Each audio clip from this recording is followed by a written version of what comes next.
2021 आज श्रावण शुक्ल पक्षको द्वितीय तिथि। समाचार सुरु गरौं मुख्य खबरका शीर्षकहरूबाट। रौतहटको चन्द्रपुरमा बोलबमको तीर्थालु बोकेको गाडी दुर्घटना, 1 जनाको मृत्यु, 1 बेपत्ता, 9 जना घाइते। वीरगञ्जको मुख्य बजार क्षेत्रको सड़कमै सवारी साधन पार्किङ आवागमनमा समस्या।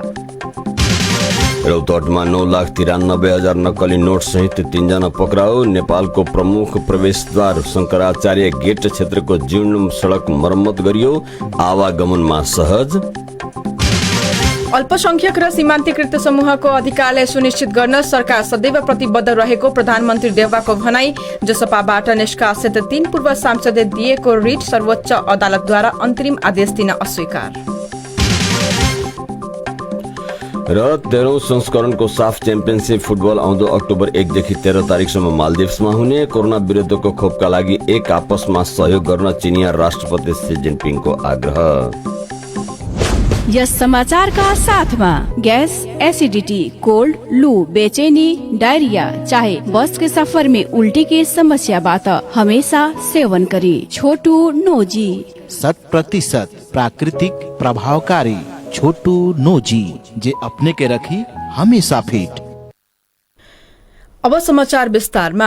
रौतहटको चन्द्रपुरमा बोलबमको तीर्थालु बोकेको गाडी दुर्घटना हुँदा 1 जनाको मृत्यु भएको छ। चन्द्रपुर नगरपालिका 1 नुनथरमा हिजो बिहानै बोलेरो पिकअप गाडी नुनथर नजिकैको बागमती सिंचाईको नहरमा दुर्घटना भएको हो।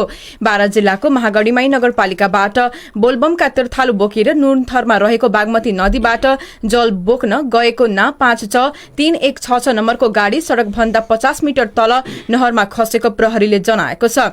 दुर्घटनामा 1 जना तीर्थालुको मृत्यु भएको छ भने 9 जना घाइते भएका छन्। बिहान 4 बजे भएको दुर्घटनामा परेर बाराको महागढी माइकी 45 वर्षीय मीना देवी कोइरीको मृत्यु भएको इलाका प्रहरी कार्यालय चन्द्रपुरले जनाएको छ।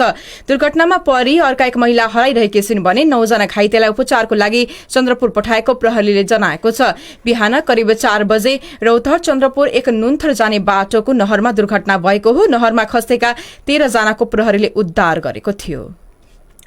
पछिल्लो समय मुलुकको आर्थिक केन्द्र वीरगञ्जमा मुख्य बजार क्षेत्रको सड़कमै सवारी साधनहरू पार्किङ गर्दा सवारी आवागमनमा समस्या भएको छ। वीरगञ्जको पुरानो बस पार्क, नयाँ बस पार्क, मालपोतको पार्किङ स्थल, घण्टाघर स्थित बीपी उद्यानमा निर्मित पार्किङ स्थल गरी 4वटा पार्किङ स्थल हुँदाहुँदै पनि विशेष गरी सड़कमै सवारी साधन पार्क गर्दा घण्टाघरदेखि लिंक रोड हुँदै बस पार्क तथा नारायणी अस्पतालबाट बिर्ता हुँदै आदर्शनगर माइस्थान घण्टाघरसम्मको सड़क समेत साँघुरो रहेको र सो सड़कमा सवारी सञ्चालनमा समस्या भएको छ। वीरगञ्ज रजत जयन्ती चोकदेखि नयाँ बस पार्क चोक, प्रतिमा चोक, गण्डक चोकसम्म बाइपास सड़कमा र 40 फिटे सड़क खण्डमा पिकअप भ्यान, ट्र्याक्टर, ट्रक र बस लगायत सवारी साधन जथाभावी पार्क गरिन्छ भने वीरगञ्जको घण्टाघर, माइस्थान, आदर्शनगर, मकालु चोक, बिर्ता चोक क्षेत्र लगायतमा पनि हलुका सवारी साधन पार्किङ गरिँदै आएको छ। महानगरपालिकाले पार्किङ स्थलको व्यवस्था गरेको भए पनि त्यस क्षेत्रमा खासै सवारी साधन पार्किङ नहुने गरेको महानगरपालिकाले जनाएको छ। 2076 असोज 8बाट 5 सालका लागि नयाँ बस पार्कको ठेक्का 7.5 करोड़मा लागेको छ। तर सबै सार्वजनिक बस लगायतका सवारी साधनहरू सड़कमै पार्किङ गर्ने भएकाले 2 वर्षदेखि कोरोनाले सताइरहेको र वर्षेनी करिब 1 करोड़ 14 लाख घाटा लागेको बस पार्क ठेक्का लिएको कम्पनी एनके इन्टरनेशनल कन्स्ट्रक्सन प्रालीले जनाएको छ। घण्टाघर क्षेत्रमा पनि पार्किङ स्थल हुँदाहुँदै लाल बंगलामा र बीपी उद्यानको अगाडि सड़कमै 3 पाङ्ग्रे र म्याजिक भ्यान पार्क गरी सड़क जाम गर्ने गरेका छन्। यस विषयमा जिल्ला ट्राफिक प्रहरी कार्यालय पर्साका सही दीपेन्द्र शाहले सार्वजनिक सड़कमा जथाभावी गाडी पार्क गर्नेलाई कारबाही गर्ने बताउनुभयो। उहाँले कोरोना महामारीमा गाडी बन्द हुँदा कमै गाडी पार्क हुने गरेको थियो, तर अहिले आवागमन बढेपछि केही चुनौती थपिएको र जथाभावी र नियम विपरीत सवारी पार्क गर्ने गाडीलाई हिल लक लगाएर जरिमाना तिराउने काम भइरहेको जानकारी दिनुभयो।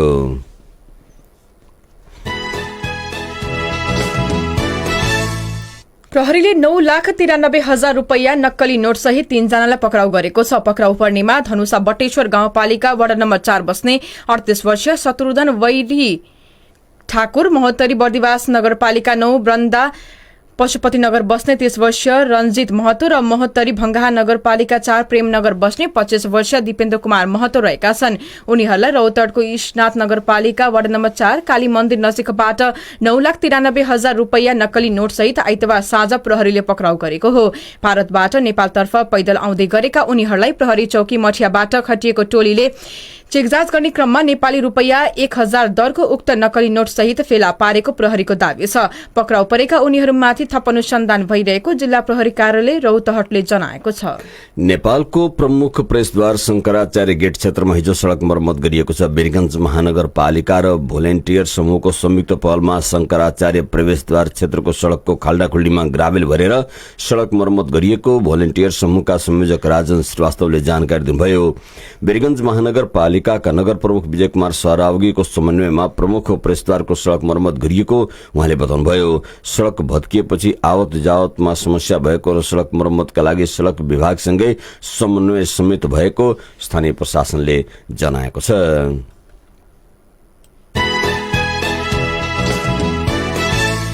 भारतले आफ्नो 75औं स्वतन्त्रता दिवस अर्थात 15 अगस्त नजिकै गर्दा त्यहाँको बिहार प्रान्तको ऐतिहासिक शहर वैशालीमा आयोजित एक कार्यक्रमका सहभागीहरूले भारतको स्वतन्त्रता आन्दोलनमा नेपाली जनता र नेताहरूको पनि योगदान रहेको चर्चा गरेका छन्। महात्मा गान्धीले ब्रिटिश शासनको विरूद्धमा भारत छोडो आन्दोलन अगस्त 9 तारिकका दिन शुरू गरेको दिवसभरि media for border harmony Vaishali शाखाले आयोजन गरेको मैत्री संवाद कार्यक्रममा सहभागीहरूले यस्तो चर्चा गरेका हुन्। आयोजकले नेपालबाट पुगेका 11 जना पत्रकार सहित 14 सदस्यीय टोलीलाई स्वागत तथा सम्मान गरेका थिए। कार्यक्रममा बोल्दै नेपाल पत्रकार ब्रिजलाल पासवान, उदय दास, मनोज पटेल, नरेश सराफ, अजय चौरसिया, हरिशंकर शर्मा लगायतले नेपाल भारत सम्बन्ध थप सुदृढ बनाउँदै लैजानुपर्ने कुरामा जोड़ दिएका थिए। टोलीमा सहभागी पत्रकार पन्ना लाल पटेलले आफूहरू आगामी 8 दिनसम्म भारत यात्रामा रहने बताउनुभयो।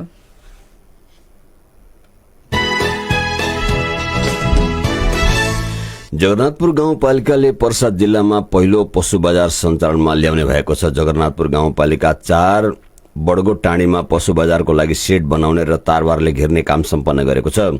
पर्सा जिल्लामा पशु बजार नभएको र यहाँका पशुहरू बारा जिल्लाको परवानीपुर, जितपुर, कलिया लगेर खरिद बिक्री भइरहेकोमा अब पर्सा जिल्लामै पशु बजार सञ्चालन गरेर जगन्नाथपुर गाउँपालिकाले यहाँका पशुपालकहरूलाई सुविधा प्रदान गर्न लागेको गाउँपालिका अध्यक्ष जालिम मियाले बताउनुभयो। पर्सा जिल्लाका 14वटै पालिकामा अहिलेसम्म पशु बजार छैन।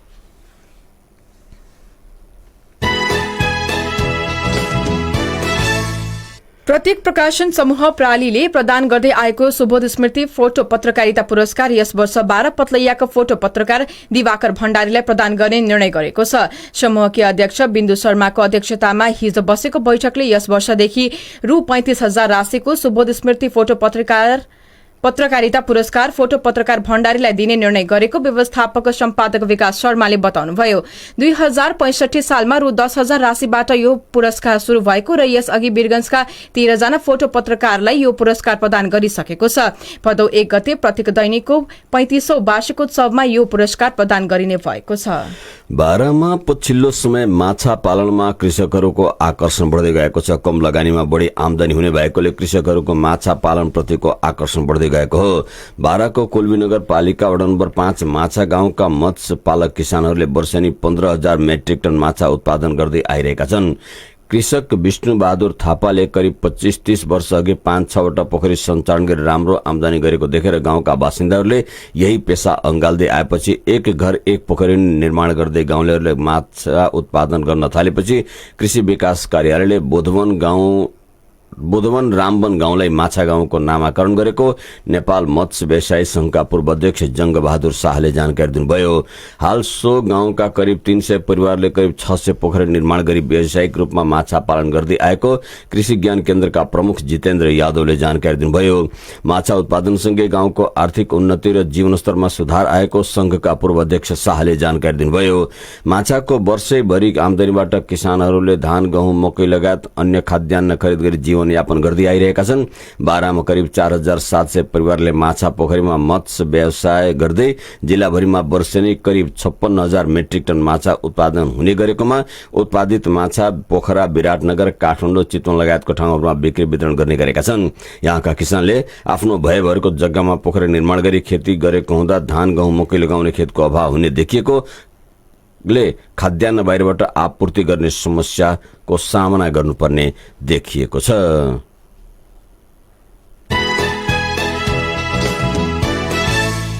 वीरगंज कारागारमा भाइरल ज्वरोको प्रकोप फैलिँदै गएको छ। कारागारका स्वास्थ्य प्रमुख दीपक यादवका अनुसार एक साथै यता भाइरल ज्वरोको प्रकोप देखिएको हो। कैदी बन्दीमा ज्वरो तीव्र रूपमा विस्तार भइरहेको छ। अहिलेसम्म 260 कैदी बन्दीमा ज्वरो देखिसकेको उहाँले जानकारी दिनुभयो। ज्वरोको प्रकोप तीव्र रूपमा फैलिरहेको छ। उहाँले भन्नुभयो, अधिकांश बिरामी कैदी बन्दीमा बाहिर फैलिएको इन्फ्लुएन्जा ए को जस्तै रुगाखोकी र ज्वरो जस्ता लक्षण देखिएको छ। बिरामी कैदी बन्दीको उपचार गर्दा गर्दै आफू पनि शनिबारदेखि भाइरल ज्वरोको शिकार भएको जानकारी दिनुभयो। कारागारका निमित्त जेलर नवराज बर्तौलाले बिरामीको उपचार गर्न हाल औषधिको अभाव नरहेको बताउनुभयो।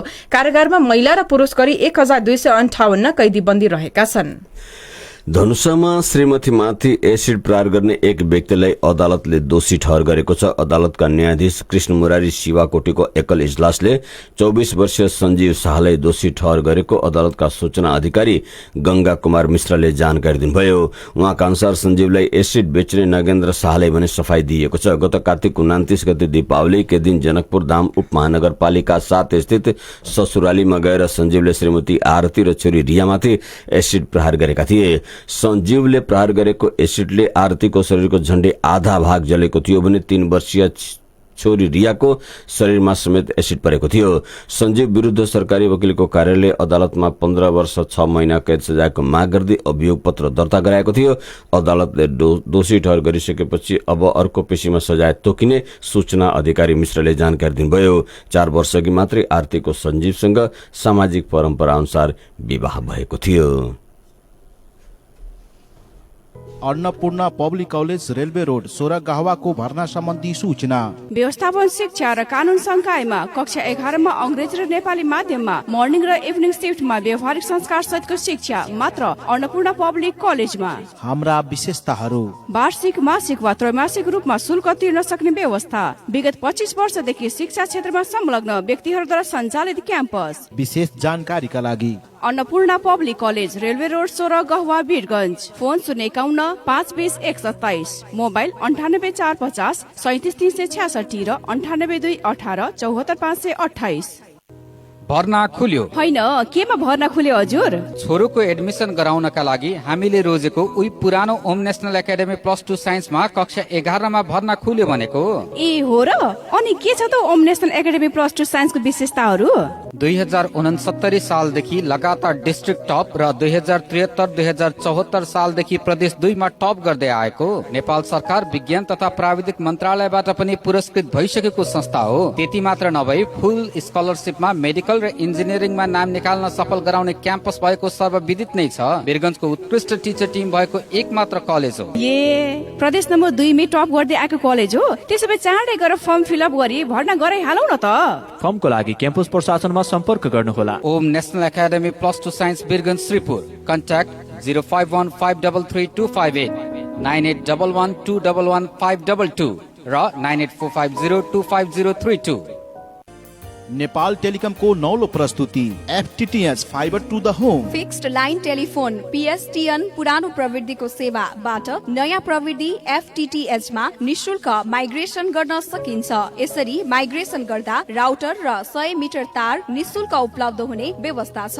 नयाँ FTTH जडान गर्दा वार्षिक प्याकेजमा राउटर र 100 मिटर तार निशुल्क उपलब्ध हुने व्यवस्था छ। FTTH सेवा उपलब्ध हुने एरियाहरू: Bhanuchowk bus park, Ghantaghar telecom office, Adarsh Nagar, Tejara Tol, Gandak, Shripur telecom office, national trading पश्चिम, Ghantaghar red cross, Ghantaghar main road पश्चिम, अशोक वाटिका, त्रिजुद्ध स्कुल, गण्डक सिप्रदीको सामुन्ने, power house, Pratima Chowk, Murli Chowk, national trading Brahma Chowk, Murli Bagaincha, bypass road Ramtol, विश्वा सेकेन्ड बाइपास रोड। विशेष सम्पर्कका लागि नेपाल टेलिकम वीरगञ्ज। जमाना बदलिएछ, जहाँ समस्या त्यहाँ उपाय। त्यसैले त हामी भन्छौं नेपाल टेलिकम राष्ट्रको संचार। सामाजिक सुरक्षा परिचय पत्र नवीकरण सम्बन्धी अत्यन्त जरुरी सूचना। सामाजिक सुरक्षा भत्ता प्राप्त गरिरहेका ज्येष्ठ नागरिक, एकल महिला, अशक्त, अपाङ्गता भएका व्यक्ति, लोपोन्मुख जाति र देशैभरिका दलित समुदाय तथा क्षेत्र तोकिएका 5 वर्ष भन्दा कम उमेरका बाल बालिकाले श्रावण 1 गतेदेखि भदौ मसान्तसम्म अनिवार्य रूपमा परिचय पत्र नवीकरण गर्न अनुरोध गर्दछौ। याद गर्नुहोस् है, नवीकरण गर्ने मिति 2078 साल श्रावण 1 देखि भदौ मसान्तसम्म। सामाजिक सुरक्षा परिचय पत्र लिएर आफ्नो स्थायी ठेगाना रहेको वडामा लाभग्राही स्वयं वा संरक्षकको उपस्थितिमा नाम नवीकरण गराउन सकिनेछ। यदि तोकिएको समयमा कसैले नवीकरण नगराएमा प्रणालीबाट नाम हट्नेछ। पुनः नयाँ लाभग्राहीको रूपमा नाम दर्ता गर्नुपर्नेछ र सो बीचको अवधिको सामाजिक सुरक्षा भत्ता प्राप्त हुने छैन। सामाजिक सुरक्षा भत्ता प्राप्त गर्न योग्य लाभग्राहीले नयाँ नामावलीमा सूचीकृत हुन समेत आफ्नो वडामा सम्पर्क गरौं। नेपाल सरकार, गृह मन्त्रालय, राष्ट्रिय परिचय पत्र तथा पञ्जीकरण विभाग र पर्सागढी नगरपालिका पर्सा। तपाईको माझ तराईको आवाज, रेडियो वीरगञ्ज 79 मेगाहर्ज।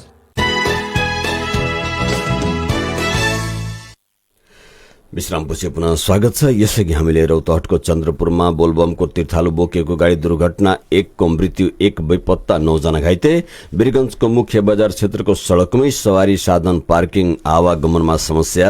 रौतहटमा 9,93,000 नक्कली नोट सहित 3 जना पक्राउ। नेपालको प्रमुख प्रवेशद्वार शंकराचार्य गेट क्षेत्रको जीर्ण सड़क मरम्मत गरियो, आवागमनमा सहज लगायतका खबरहरू प्रस्तुत गर्यौं। अब बाँकी प्रसंग। प्रधानमन्त्री शेरबहादुर देवालले अल्पसंख्यक र सीमान्तकृत समूहको अधिकारलाई सुनिश्चित गर्न सरकार सदैव प्रतिबद्ध रहेको बताउनु भएको छ। विश्व आदिवासी दिवसको अवसरमा नेपाल र नेपाल बाहिर बस्ने नेपाली आदिवासी दिदी बहिनी तथा दाजुभाइहरूमा शुभकामना व्यक्त गर्दै उहाँले यस दिवसले सम्पूर्ण आदिवासीहरूको अधिकार र मुद्दालाई उठान गर्ने र सचेतीकरण गरी संसारभरका आदिवासी समुदायलाई एकै सूत्रमा बाँध्ने कुरा उल्लेख गर्नु भएको छ। कसैले पछाडि नछाडौं, आदिवासी जनजाति र नयाँ सामाजिक सम्झौताका लागि आह्वान भन्ने नाराका साथ संसारभरका आदिवासीले अगस्त 9 का दिन 27औं विश्व आदिवासी दिवस मनाइरहेका छन्। नेपाल सरकारले सन् 2007 सेप्टेम्बर 13 मा आदिवासीहरूको अधिकार सम्बन्धी अन्तर्राष्ट्रिय श्रम संगठनको प्रावधानलाई अनुमोदन गरिसकेको र सो अनुसार सरकार महासन्धिलाई कार्यान्वयन गर्न पूर्ण रूपमा प्रतिबद्ध रहेको प्रधानमन्त्री देउवाको भनाइ छ।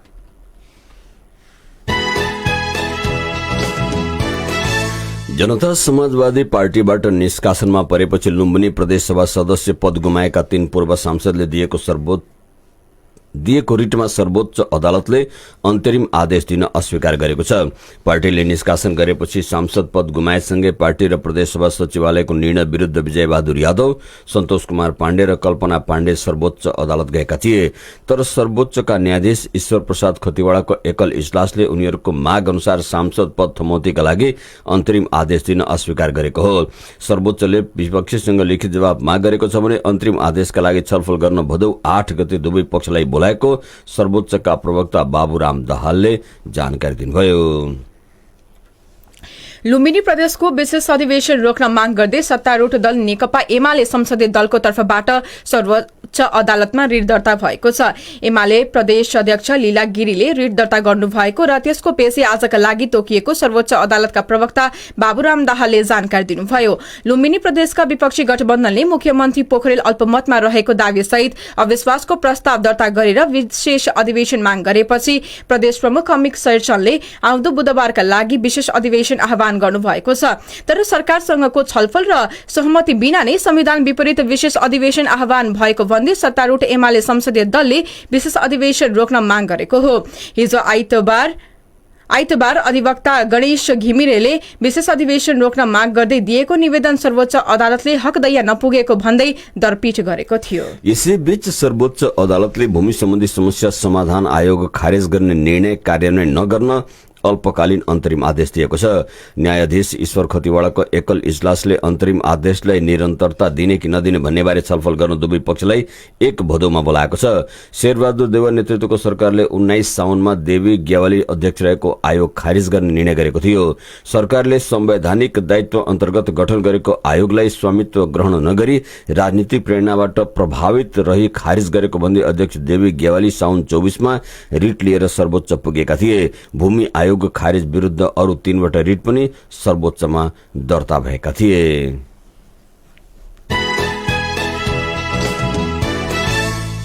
नेपाली कांग्रेसका वरिष्ठ नेता रामचन्द्र पौडेल पक्षले अझै पनि पार्टीको आसन्न 14औं महाधिवेशन तोकिएको समयमा सम्पन्न गर्न सकिने निष्कर्ष निकालेको छ। महाराजगंजमा पार्टीका महामन्त्री डाक्टर शशाङ्क कोइरालाको निवासमा सोमबार दिउँसो बसेको पौडेल पक्ष नेताहरूको केन्द्रीय कार्य समितिको बैठकले पार्टी नेतृत्वले इमानदार प्रयास गरे अझै पनि समयमै महाधिवेशन सम्पन्न गरेर पार्टीको वैधानिकतालाई बचाउन सकिने निष्कर्ष निकालेको हो। क्रियाशील सदस्यताको विवाद देखाएर नेतृत्वले पार्टीको वैधानिकतालाई धरापमा पार्न नहुने पौडेल पक्षको दावी छ। यसैबीच निर्धारित मितिमा महाधिवेशन नहुने निश्चित भएपछि नेपाली कांग्रेसभित्र आन्तरिक विवाद थप चर्किने संकेत देखिएको छ। संविधानले दिएको समयभित्र महाधिवेशन गराउन नेतृत्व असफल भएको दावी गर्दै वरिष्ठ नेता रामचन्द्र पौडेल समूह रुष्ट बनेको छ। भादौ 16 देखि 19 सम्म तोकिएको महाधिवेशन र क्रियाशील सदस्यता विवादबारे छलफल गर्न पौडेल पक्ष जिल्ला सभापतिहरूको बेला सोमबारदेखि शुरू भएको छ। काठमाडौँको थमेल स्थित एक होटलमा बसेको बैठकमा जिल्ला सभापतिहरूले क्रियाशील सदस्यता बारे बढ़ी चासो राखेको बर्दिया पार्टी सभापति संजय गौतमले बताउनुभयो। सभापतिहरूले क्रियाशील सदस्यता छानबिन समितिको प्रतिवेदनमै असन्तुष्टि जनाएको उहाँले बताउनुभयो। जिल्ला सभापतिहरूले क्रियाशील सदस्यता छानबिन समितिले बुझाइसकेको प्रतिवेदनमा समेत नाम थप्ने काम भएको आशंका गरेका छन्। अर्थमन्त्री जनार्दन शर्माले अर्थविदहरूको विज्ञताले अर्थ मन्त्रालयसँग जोड्ने संयन्त्रको आवश्यकता रहेको बताउनु भएको छ। सोमबार नेपाली आर्थिक संघले अर्थमन्त्रीलाई संघको मानार्थ सदस्यता प्रदान गर्ने कार्यक्रममा उहाँले यस्तो बताउनु भएको हो। मन्त्री शर्माले देशको अर्थतन्त्र हाँक्न अर्थ मन्त्रालय वा सरकार मात्र पर्याप्त नहुने भन्दै विषय विज्ञहरूको ज्ञान र अनुभवलाई निरन्तर जोड्ने खालको कुनै न कुनै संयन्त्र आवश्यक भएको बताउनुभयो। आफूले यस विषयमा योजना बनाइरहेको मन्त्री शर्माले जानकारी दिनुभयो। कार्यक्रममा अर्थ सचिव मधुकुमार मोरासिनीले हामी नै जान्ने हौ भने घमण्ड कर्मचारीहरूमा पलाउन सक्ने तर्फ सचेत रहेको भन्दै आफूले त्यस्तो हुन नदिने प्रतिबद्धता व्यक्त गर्नुभयो। उहाँले कुनै नीति र योजना तय गर्दा विज्ञहरूको ज्ञान र अनुभव समेटेर अघि बढ्ने बताउनुभयो। नेपाल आर्थिक संघका अध्यक्ष प्राध्यापक विश्वम्बर प्याकुरेलले देशको आर्थिक नीति निर्माणमा आफूहरूले अर्थ मन्त्रालयलाई सघाउँदै आएको प्रसंग उल्लेख गर्दै आउँदा दिनमा पनि त्यो क्रम जारी रहने वचन दिनुभयो। यस्तै अर्थविद डाक्टर भवानी ढुङ्गाना, डाक्टर शिवराज अधिकारी, गोपाल तिवारी लगायतले नयाँ सरकारसँग काम गर्नका लागि पर्याप्त समय नरहेको भन्दै नागरिकलाई प्रत्यक्ष फाइदा पुग्ने खालका ससाना र थोरै कार्यक्रम अघि सार्न सुझाव दिनुभयो।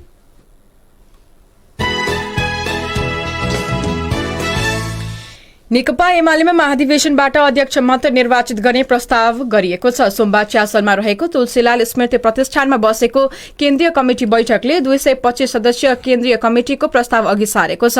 बैठकले महाधिवेशनबाट अध्यक्ष मात्र निर्वाचित हुने गरी विधान संशोधन प्रस्ताव तयारी पारेर पार्टीको तल्लो निकायसम्म छलफलका लागि पठाउने निर्णय गरेको हो।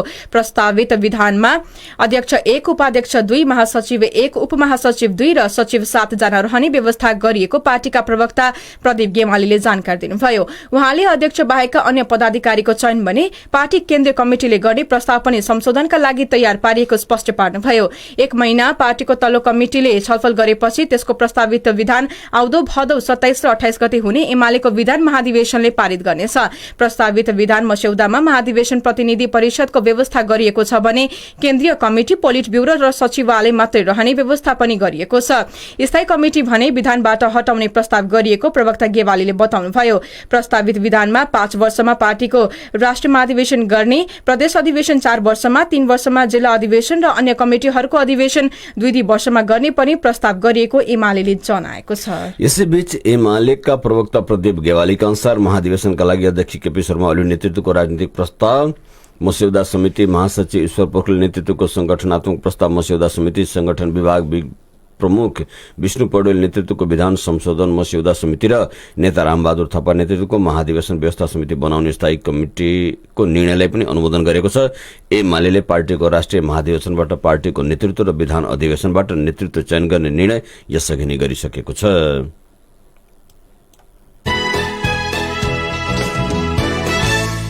तत्कालीन राष्ट्रिय जनता पार्टी र समाजवादी पार्टी बीचको एकता खारेजको माग गर्दै परेको रिटमा सर्वोच्च अदालतले अन्तरिम आदेश दिन अस्वीकार गरेको छ। तत्कालीन राजपा संघ पार्टी एकता गरी आएका राष्ट्रिय जनमुक्ति पार्टीका राजकुमार थापाले एकीकरण प्रक्रिया नमिलेको भन्दै खारेजीको माग गर्दै रिट दिएका थिए।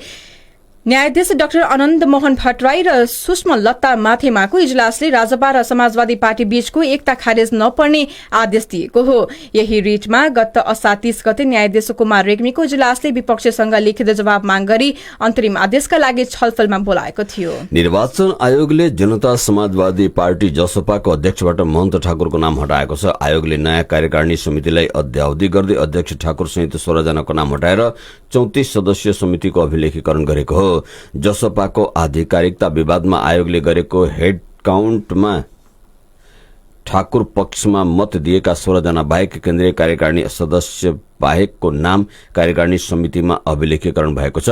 जसपाको आधिकारिकता पाएको उपेन्द्र यादव अध्यक्षताको बैठकले गरेको निर्णयलाई वैधता दिएर अभिलेखीकरण गरिएको आयोगले जनाएको छ। अब महन्त ठाकुर जसपाको अध्यक्ष पदबाट स्वतः हट्नु भएको छ।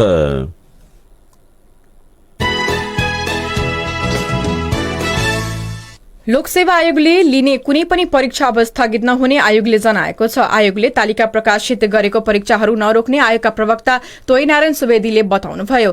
उहाँले हामीले तालिका प्रकाशित गरेका परीक्षाहरू सञ्चालन भइरहेका छन् र अबका परीक्षाहरू पनि तोकेको समयमा हुन्छ उहाँले बताउनुभयो। परीक्षा स्थगित गर्ने बारे छलफल नभएको समेत उहाँले बताउनुभयो। आयोगले आर्थिक वर्ष 2076-77 र आर्थिक वर्ष 2077-78 मा विज्ञापन भई परीक्षा सञ्चालन हुन बाँकी विभिन्न तहका परीक्षा कार्यक्रम सञ्चालन गरिरहेको छ। आयोगले साउन 15 गतेदेखि असोज 23 गतेसम्म हुने परीक्षा तालिका प्रकाशित गरी परीक्षा सञ्चालन गरिरहेको छ। सत्तारूढ दल निकट विद्यार्थी संगठनहरूले विद्यार्थीहरूलाई कोभिड-19 विरुद्धको खोप लगाउने व्यवस्था तत्काल मिलाउन सरकारसँग माग गरेका छन्।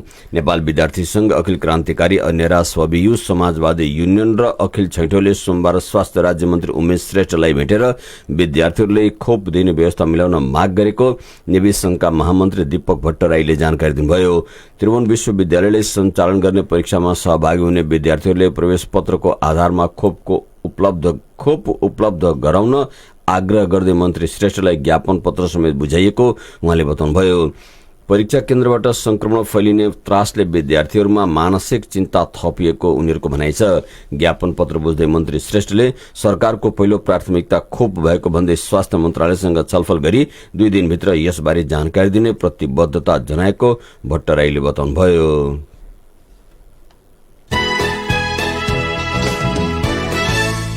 अब खेल समाचार। 13औं संस्करणको साफ च्याम्पियनशिप फुटबल आउँदो अक्टोबर 1 देखि 13 तारिकसम्म मालदिप्समा आयोजना हुने भएको छ।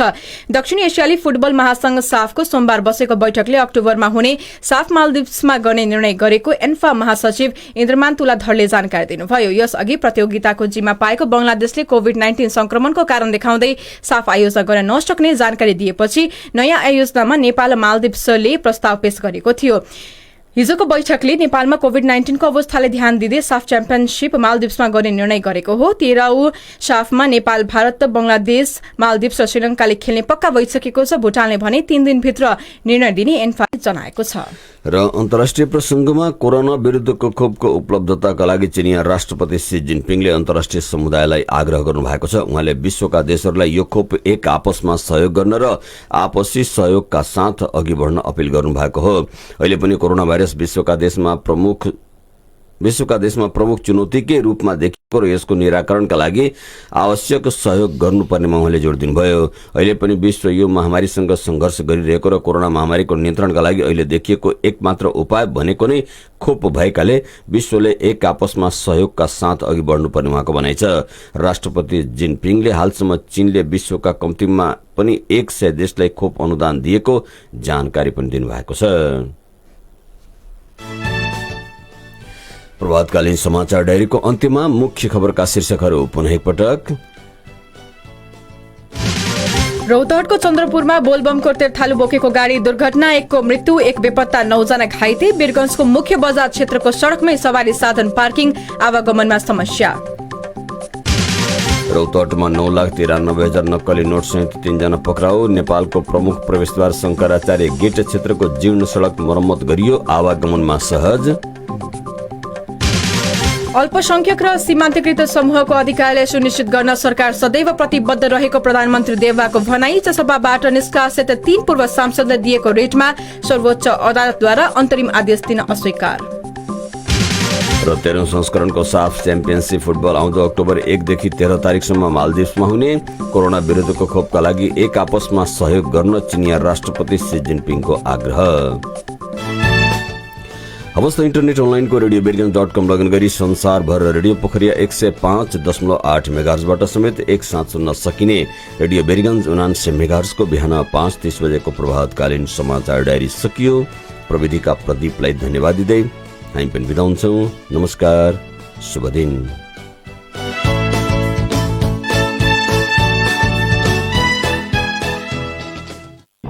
तपाईको माझ तराईको आवाज रेडियो बिरगन्ज 79 मेगाहर्ज।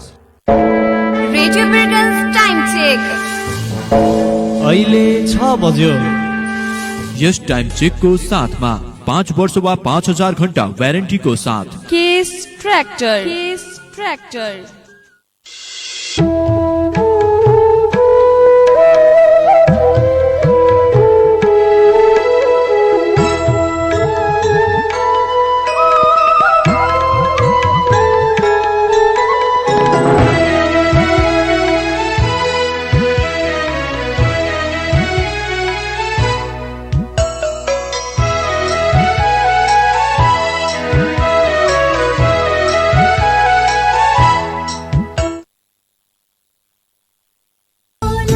काया कैरनको साथमा करेन्ट मसला र करेन्ट चिया, स्वादको झट्का।